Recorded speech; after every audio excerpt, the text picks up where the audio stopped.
সকল সদস্যকে ধন্যবাদ জ্ঞাপন করছি। আসলে কোনো আয়োজন করতে গেলে কিছু ত্রুটি রয়েই যায়, ত্রুটির ঊর্ধ্বে আমরা নই। তবে আমরা আপ্রাণ চেষ্টা করেছি ত্রুটি যাতে না থাকে, তারপরেও থাকবে।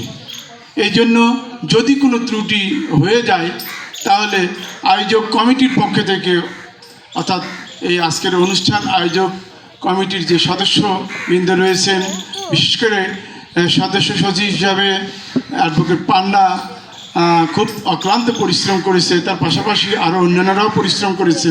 আমি তাদের প্রতি কৃতজ্ঞতা জ্ঞাপন করছি। আর এটাকে সফল করার জন্য আপনারা যারা সহযোগিতা করেছেন আপনাদেরকে ধন্যবাদ জ্ঞাপন করছি। এবং আগামী দিন যেন এই আয়োজন আরও সুন্দর হয় এবং সার্থক হয়। আর আজকের আয়োজনের এই ত্রুটি যা রয়েছে এটা আমি মাথা পেতে নিলাম এবং আমি আয়োজকবৃন্দের পক্ষ থেকে আপনাদের কাছে ক্ষমা প্রার্থী। আপনারা সুন্দর দৃষ্টিতে দেখবেন এবং সবার সুফলতা কামনা করে আমি আমার সংক্ষিপ্ত কথা শেষ করছি। আসসালামু আলাইকুম ওয়া রাহমাতুল্লাহ।